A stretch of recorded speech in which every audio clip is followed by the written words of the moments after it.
Tu t'es déjà posé la question de savoir d'où viennent les notes que nous utilisons pour composer les mélodies, pour former des accords, pour chanter. Il s'agit des 7 notes de la gamme majeure ou de l'échelle diatonique Do, Ré, Mi, Fa, Sol, La, Si et Do. Tu t'es demandé, mais d'où est-ce que ces notes-là nous viennent? Eh bien, aujourd'hui, je vais te proposer une explication de l'origine de ces notes.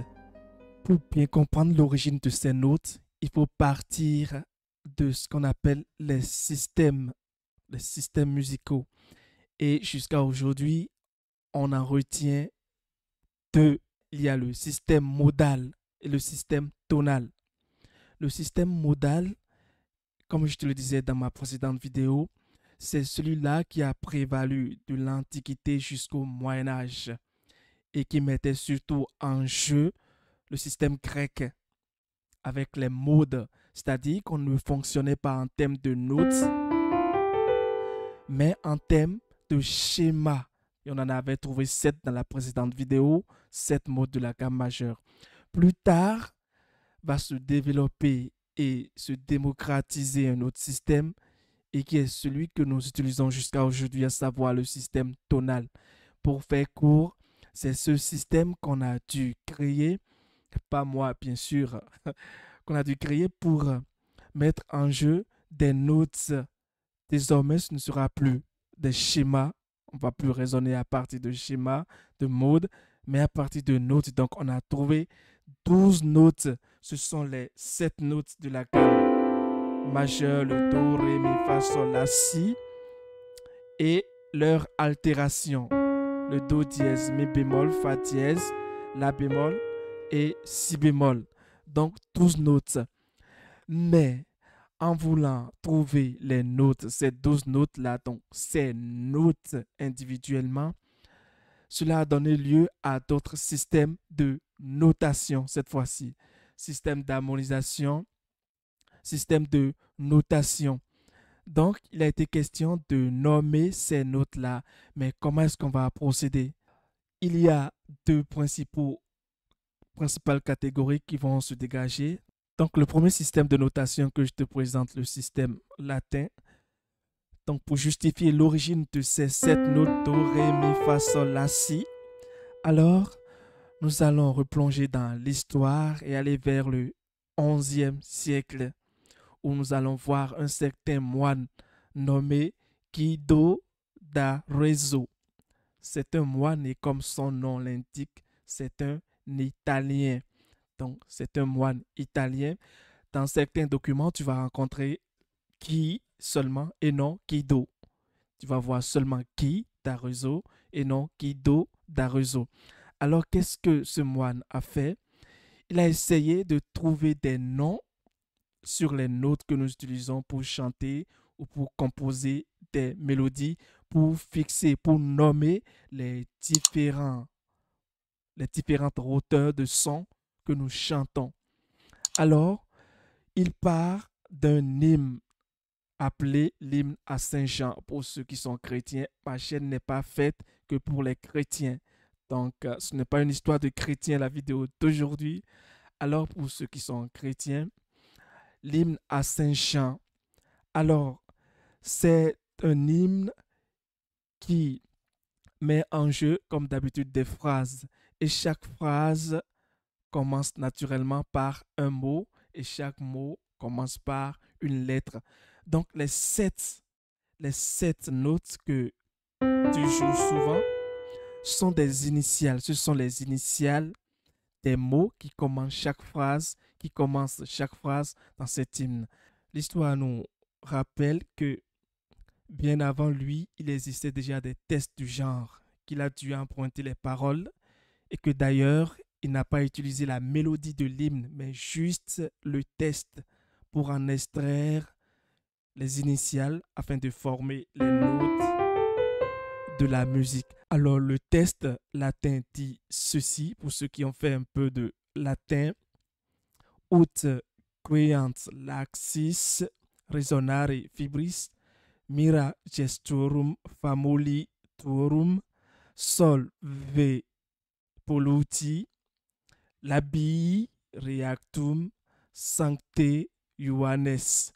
En clair, c'est comme une prière adressée à Saint Jean pour lui demander d'ôter du cœur des fidèles du Seigneur le péché, donc d'ôter de leur cœur le péché, de purifier leur cœur, afin que, en quelque sorte, qu'ils chantent et que résonnent, apparaissent, donc qu'ils louent le Seigneur en chantant ses merveilles, ses bonnes actions dans leur vie.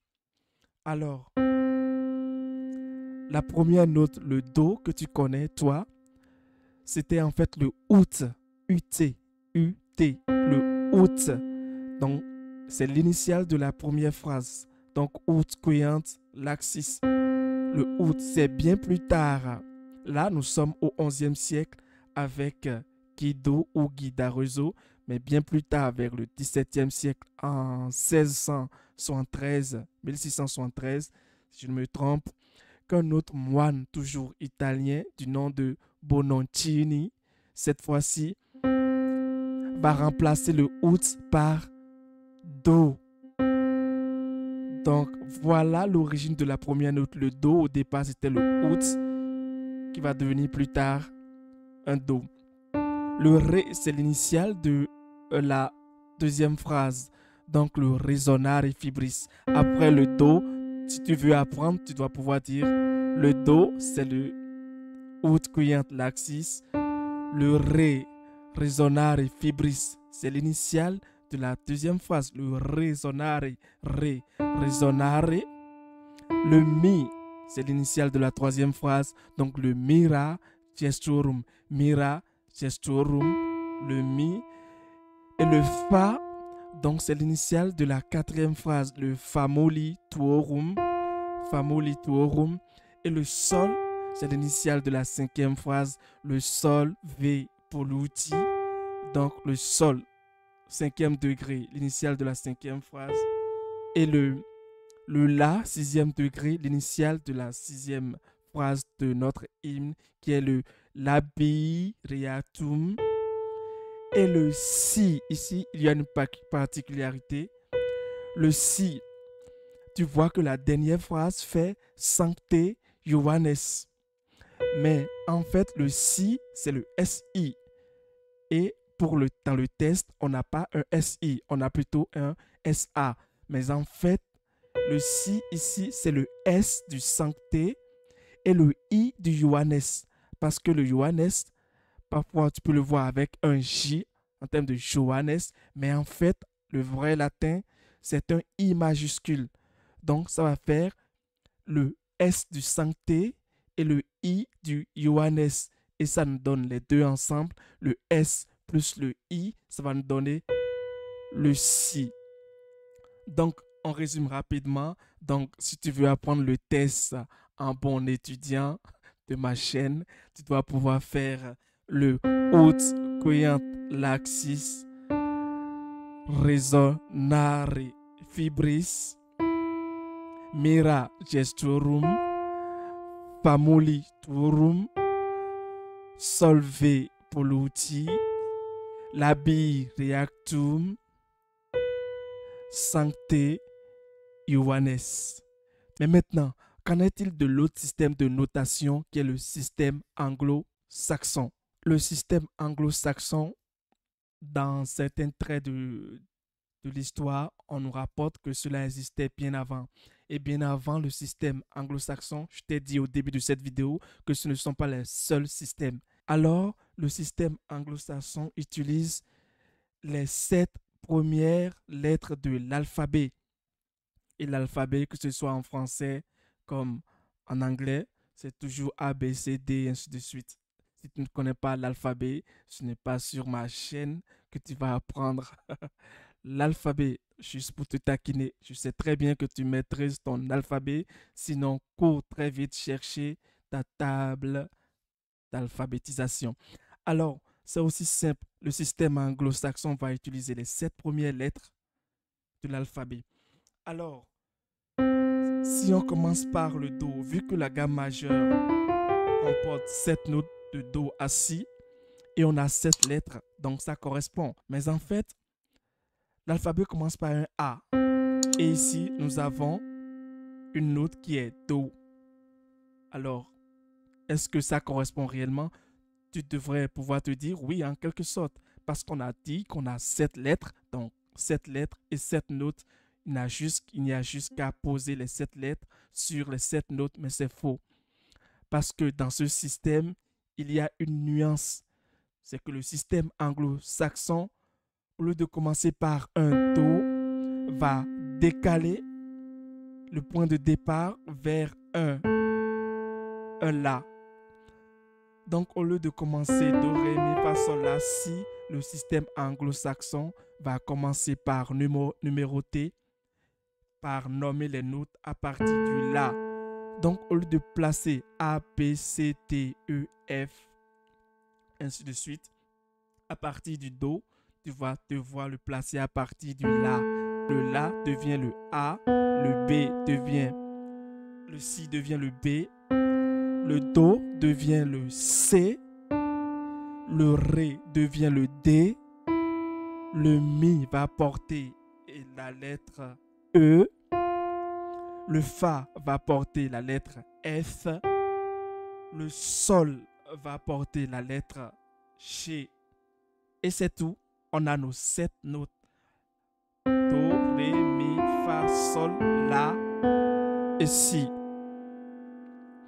Donc voilà deux systèmes, système latin et système anglo-saxon, qui ne se contredisent pas, mais qui se complètent en quelque sorte, parce que ce soit latin ou anglo-saxon, nous allons pouvoir chanter, composer nos mélodies, jouer nos accords en toute quiétude. Nous n'allons pas nous embrouiller. C'est seulement pour des besoins théoriques, des besoins de concepts. Il y a l'un qui part des lettres de l'alphabet et l'autre système qui va extraire les initiales d'un test célèbre, d'un test religieux. Dans tous les cas, nous avons 7 notes et non pas 8 qui vont nous permettre de chanter, de jouer nos mélodies. Ceci n'est pas toute la théorie autour des systèmes de notation. Il y a bien d'autres systèmes de notation beaucoup plus vieux que les deux que je viens de t'exposer. De toute façon, tu auras compris maintenant l'origine des 7 notes que tu utilises pour jouer la gamme majeure et bien d'autres choses.